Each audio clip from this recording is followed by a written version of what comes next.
When I found her underwear in the glove compartment of a stranger's car, I didn't scream. I didn't hit anything. I didn't even shatter the bathroom mirror. I just closed the glove box as if I'd seen nothing, and went to make coffee. But from that moment on, every morning I made breakfast for 3. My name is David. I'm 42. I work as a security systems engineer, designing locks, alarms, surveillance setups. Irony? Maybe. I protect other people's homes, but couldn't safeguard my own. Liz and I lived in a quiet suburb outside Chicago. Neat lawns, neighbors who waved but never pried. 20 years of marriage. Our daughter Emily left for college 2 years ago. After that, the house grew too quiet. Liz and I started talking less. First, only about chores, who picks up the laundry when the plumber's coming. Then we stopped talking altogether. Candlelit dinners gave way to meals in front of the TV. Eventually, even that split. She ate in the kitchen. I ate in the garage, hunched over my laptop. I told myself it was just a midlife slump. Fatigue. Habit. Plenty of couples live like this for years without divorcing. I believed we were one of them. But one morning, I noticed her perfume smelled like someone else's cologne. Not right away, of course. At first, I blamed a new fragrance line. Then I thought maybe it mixed with gym locker smells. But then, I saw her smile at her phone. Not just smile, glow. The way she hadn't glowed at me in a decade. So I started watching. Not like a jealous husband. Like a professional. Like someone who knows how to track movements, read behavior, find evidence in the tiniest details. First, I checked her credit card statements. Nothing suspicious. She was smart. Or he was.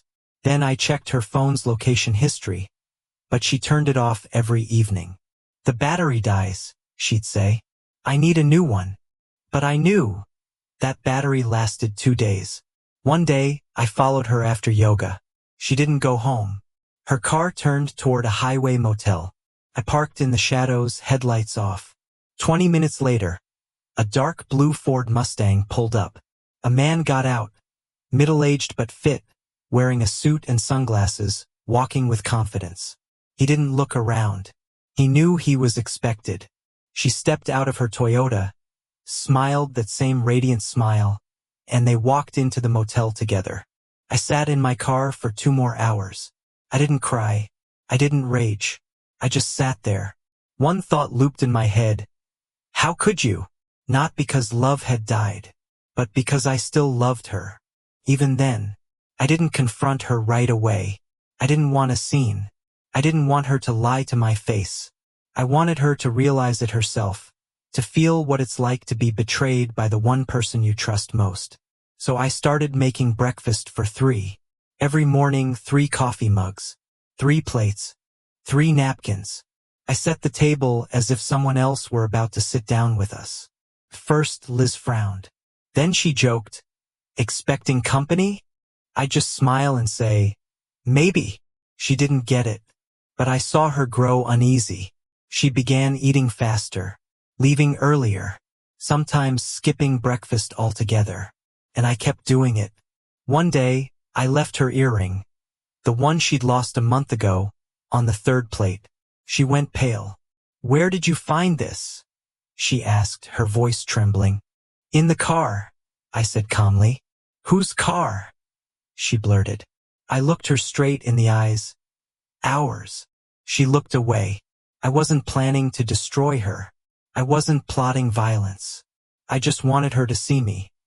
Not as background noise, not as a habit, not as the guy who pays bills and fixes the sink, but as the man she'd betrayed.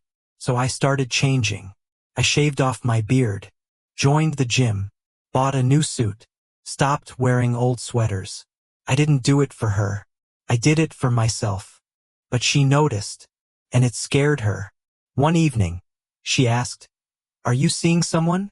I smirked. Are you? She fell silent, then got up and walked to the bedroom. I didn't follow. 2 more weeks passed. I still made breakfast for 3. But now, on the 3rd plate, I left little clues. A movie ticket she never bought. A restaurant receipt from a place she'd never been. a blurry but recognizable still from the hotel's security camera. She stopped looking at the third plate, but I saw her hands shake when she poured her coffee. One morning, she didn't come to breakfast at all. I knocked on the bedroom door. No answer. I walked in. She sat on the bed, knees hugged to her chest, eyes red. "You knew all along?" she whispered. "Yes," I said. "How long?" "Since you started coming home smelling like someone else's cologne." She covered her face with her hands. "I didn't mean to. It just happened." "Nothing just happens, Liz. Every time you drove away, you chose him." She looked up, tears streaming. "And you? You chose revenge." I shook my head. "I chose truth. Revenge would be destroying you. I just wanted you to see what's left." She left that same day, packed a suitcase, got in the car, and drove off. Didn't say where, didn't ask for forgiveness, just left. I stayed alone in the house where our family had lived for 20 years. I walked into the kitchen. 3 mugs sat on the table. I picked up mine, hers, and the third empty. I poured the coffee from all 3 down the sink. A month passed. I got a letter from a lawyer. She'd filed for divorce. No drama, no demands, just divorce. I signed the papers. A week later, I got a text from her, the first in all that time. "I'm sorry. I didn't know I'd lose you forever." I didn't reply. This morning, I made breakfast again, but only for one. I brewed coffee, toasted bread, sliced avocado, sat at the table, in silence. And suddenly, I realized, I felt no anger, no pain, no resentment, just peace. Because revenge isn't about breaking someone else. It's about staying whole no matter what. And she was left with emptiness, with someone else's cologne, and memories of me watching her in silence while she never noticed. 6 months later, I'm selling the house. Too big for one person. Too many ghosts. Yesterday, a young couple came to look at it. They wandered through the rooms, laughing, talking about where the nursery would go. I watched them and thought, protect this, while you still can. When they stepped into the kitchen, the wife said, "It feels so warm here, like a real family lived here." I smiled. They did. This morning, I woke up in my new apartment, small, but bright. No lawn, but a view of the park. I made 1 cup of coffee, sat by the window. The sun was just rising. And for the first time in years, I felt like I was starting to live again. Not because of revenge, but in spite of it.